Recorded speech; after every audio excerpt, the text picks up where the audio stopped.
அவனுக்கு மூளை வளர்ச்சி கம்மி. தம்பிக்கு. உன்னோட தம்பி தான் இல்லையா? ஓகே. நான் இன்டெலிஜென்ட் கேர்ள்டா.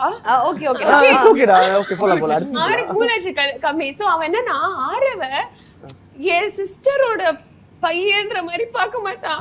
ஃப்ரெண்ட் மாதிரி அடிச்சு அவனை போட்டு அவனோட சண்டை போட்டு ரெண்டு பேரும் கேம்ஸ் வீடியோ கேம் ஆடும்போது தள்ளுடா அந்த மாதிரி. ஆனா நான் இது வந்து என் அம்மா கிட்டயே நான் சொல்லியிருக்கேன். எனக்கு ஒரு குழந்தை வந்தா எப்போ வருதோ Aarav be first for me நான் ஏன் சொல்லியிருக்கேன். That's how much it means to me. Oh my God. இன்னொரு ரீல் போட்டு ஆரவ் தான் ஃபீல் பண்ணி நல்லா எமோஷனலா இருப்பான். பட் சில இது ஆரவ் நான் சொல்லிருக்க மாட்டேன். இல்ல நாங்க அந்த மாதிரி தான். எங்க ஃபேமிலி எப்படின்னா கூட இருக்கும்போது அசிங்கப்படுத்திடுவோம், பின்னால இருக்கும்போது அவங்கள நல்லா பேசுவோம். அதனால ஓவர் சேட்டை பண்ணா அதனால நான் வந்து அடிச்சிட்டேன். ஓகேயா, ராங் தான் நான் அடிச்சேன். அதுக்கு ஒரு ஒண்ணும் இல்ல, நார்மலா பேக்ல சும்மா நார்மலா அடிச்சேன். அதுக்கு அழுது அழுது அழுது அதுக்கப்புறம் முடிச்சிட்டான். நான் சாரி பேபி அப்படின்லாம் சொல்லி அப்புறம் நல்லதன்மா அவனை உட்கார வச்சு நீ இவ்வளவு நேரம் படிச்சா உனக்கு இந்த கிஃப்ட் அப்படி இப்படின்லாம் சொல்லி முடிச்சிட்டோம். முடிஞ்சு 1 மணி நேரம் ஆகுது. 1 மணி நேரம் ஆகி இவன் வந்து பெல் அடிக்கிறான். இவன் பெல் அடிக்கிற விதமே அவனுக்கு தெரியும் அப்பா தான் வந்திருக்காருன்னு. சோ அவன் பெல் அடிச்சோடனே அந்த கண்ணீர்லாம் காஞ்சு போச்சு. திருப்பிய புதுசா அந்த காஞ்சு போன கண்ணீர்ல இன்னும் ட்ரை பண்றான். வெளியே இவன் வந்தோன்னா ஐயா ஐயா ஐயோ என்கிட்ட இருந்து காப்பாத்துறான்டாமா. நான் யாரு? நான் தானே பெத்தேன்.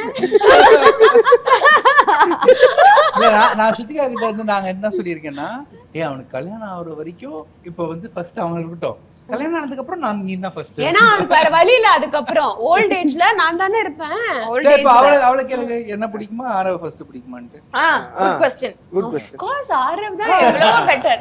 இது என்ன இருந்தாலும் ஆரவ் பிளெஸிங் அதெல்லாம் நீங்க சொன்னீங்க. ஃபர்ஸ்ட் அப்படின்னு வரும்போது ஆரவ் தான் ஃபர்ஸ்ட் அப்படின்னு சொன்னீங்க. பட் அந்த பிரெக்னன்சி டைம் ஒன்னு இருக்கும்ல, அப்படி ஃபர்ஸ்ட் அப்படி அனௌன்ஸ் பண்ணும்போது அந்த ஆல்ரெடி வந்து ரொம்ப டிராமாட்டிக்.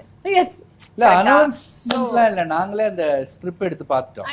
ஆமா அந்த டெஸ்ட் இருக்குல்ல, ஃபர்ஸ்ட் ஸ்ருதிகா உங்ககிட்ட சொல்லிருப்பாங்கல்ல. இல்ல நாங்களே அது சரி சொல்ல முடியும். ஓகே அவ தான் சொன்னான்னு வெச்சுக்கலாம். நீ எப்படி தல சொல்ல நீ எப்படி இல்ல தல அந்த டெஸ்ட் அப்ப நானும் பக்கத்துல தான் இருந்தேன். ரெண்டு பேரும் ஒரே டைம்ல தான் பார்த்தோம்.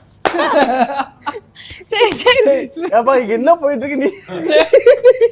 சரி ஓகே. அப்படி எல்லாம் இல்ல. பொய் புழுகான். என்னன்னா அவன் பாத்ரூம் வாசல்ல இருந்தான். சரி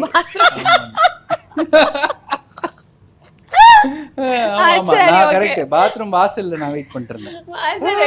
நான் வந்து அதை காமிச்சேன். டபுள் லைன் ஒன்னு செம்ம ஹாப்பி ஆயிட்டான். இவன் செம்ம ஹாப்பி ஆயிட்டான். அப்புறம் அண்ட் ஐ வாஸ் ரொம்ப சின்ன பொண்ணா இருந்தேன். I was கல்யாணம் ஆகி 1.5 years. So 1 year கல்யாணம் ஆகி 1 yearல I became 30 ல இருந்து 31 வரீங்க அப்பதான். 22.5ல ஓகே ஓகே. எங்க அம்மா வந்து 22.5 ரொம்ப லேட்னு சொல்லி 17 வயசுல தள்ளப்பட்டாங்க. ஏன்னா அவளோட ஆசை வந்து கல்யாணம் பண்ணிக்கிறதா தான் இருந்துச்சு. யாராவது ஆமா ஸ்கூல்ல கல்யாணம் பண்ணி 10 குழந்தை பெத்துக்கணும், அதுதான் அவளோட லைஃப் கோலா இருக்கு. சட்டத்துல மீறி இருப்ப தெரியும்ல.